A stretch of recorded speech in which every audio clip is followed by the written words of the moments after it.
안녕하세요. 들을수록 성공에 가까워지는 부자비즈 부비북스입니다. 요즘 젊은이들에게 삼성전자와 SK 하이닉스 중에 어디로 갈래라고 묻는 게 유행이라고 합니다. 불과 몇 년 전과 비교하면 상상할 수 없었던 일입니다. 아무리 잘 나가던 기업들도 이걸 못하면 뒤처집니다. 바로 혁신입니다.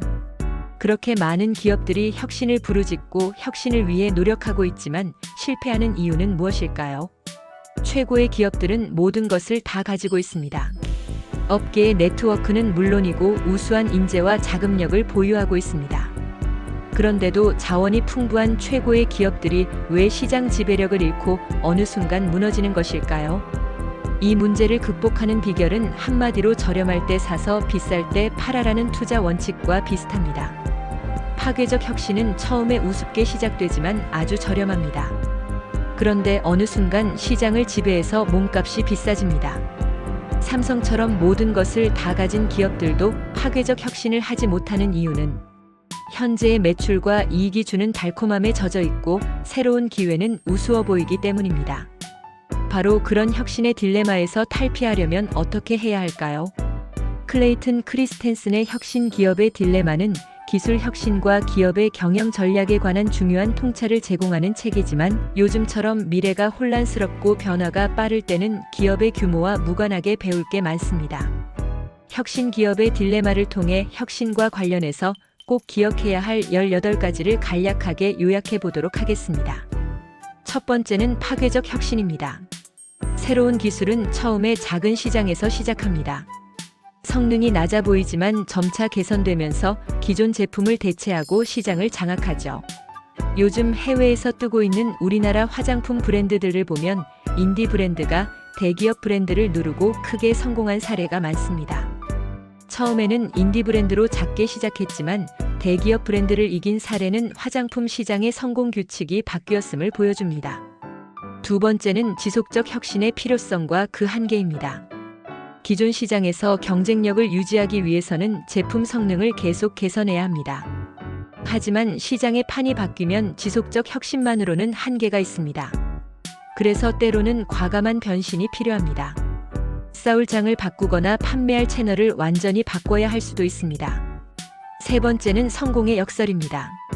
기존 시장에서 성공한 기업은 기존 고객의 요구를 충족시키는 지속적 혁신에 집중하지만 이로 인해 파괴적 혁신에 적절히 대응하지 못하게 될 수 있습니다. 기존 고객의 요구에만 집중하다 보면 새로운 혁신을 놓치기 쉽습니다. 성공이 오히려 발목을 잡을 수 있음을 기억해야 합니다. 때로는 과거의 성공 법칙을 벗어나야 합니다. 네 번째는 기존 고객의 영향력입니다. 기존 고객은 중요한 수익원이지만 새로운 고객의 요구를 무시하면 파괴적 혁신에 대응할 기회를 잃을 수 있습니다. 내가 몰랐던 우리 고객이 아닌 새로운 고객의 니즈가 판을 뒤집을 수 있으므로 그들의 니즈에도 주목해야 합니다. 다섯 번째는 파괴적 기술에 대한 저평가입니다. 파괴적 기술은 처음에는 성능이 낮아 보이지만 저렴한 비용으로 시작한 기술이 시장을 뒤집는 경우가 많습니다.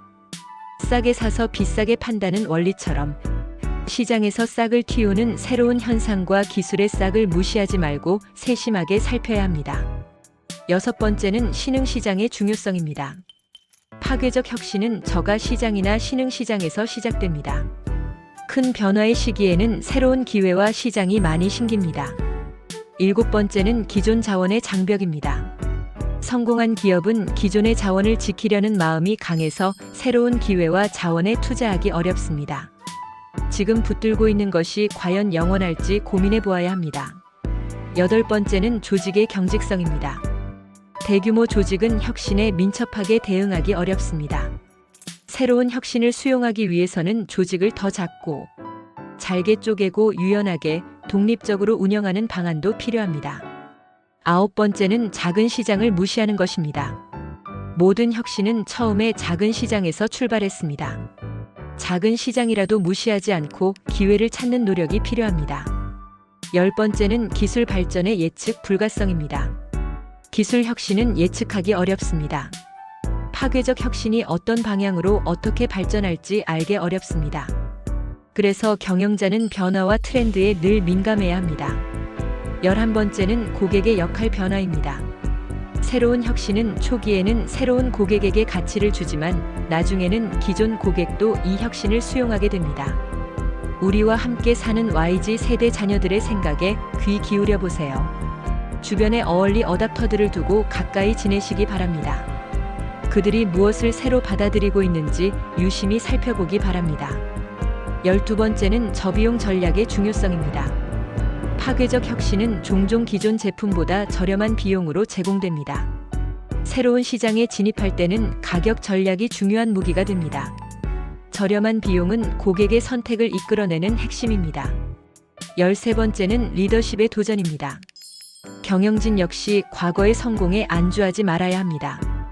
많은 경영진들이 과거의 성공 비결에 집착해 변화를 받아들이지 않습니다. 변화에 저항하지 말고 새로운 혁신에 적극적으로 나서야 합니다. 14번째는 미래 예측의 어려움입니다. 파괴적 혁신은 미래 예측이 어렵습니다. 작은 실험을 많이 하고 작은 실수를 미리 많이 하면 그 경험 덕분에 급격한 변화에도 신속하게 대응할 수 있습니다. 15번째는 기술적 분기점입니다. 기술 혁신이 기술적 분기점에 도달하면 기존 기술을 고집하는 기업은 빠르게 뒤처집니다. 혁신 수용에서 너무 늦어지면 끝입니다. 적당한 시점에 정신을 차리고 변화를 수용해야 그나마 기회가 있습니다. 16번째 조직 문화의 중요성입니다. 파괴적 혁신을 수용하려면 기업 문화가 유연하고 혁신에 열려 있어야 합니다. 질서 속에서 창의력과 융통성을 유지하는 방법을 고민해야 합니다. 17번째는 사업 모델의 혁신입니다.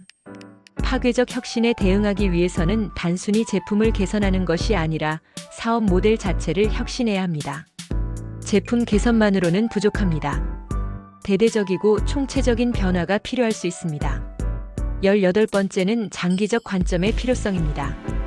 파괴적 혁신은 초기에는 수익성이 낮아 보일 수 있습니다. 하지만 장기적으로 이를 수용하고 발전시키면 큰 기회가 될 수 있습니다.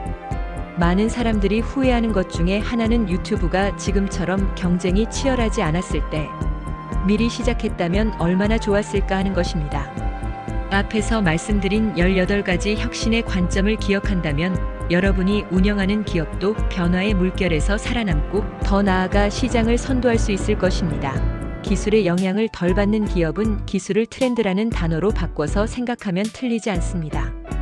오늘은 클레이튼 크리스텐슨의 혁신 기업의 딜레마에서 생각해봐야 할 다양한 혁신의 관점을 살펴봤습니다. 앞으로 더 좋은 내용으로 찾아오겠습니다. 들어주셔서 감사합니다.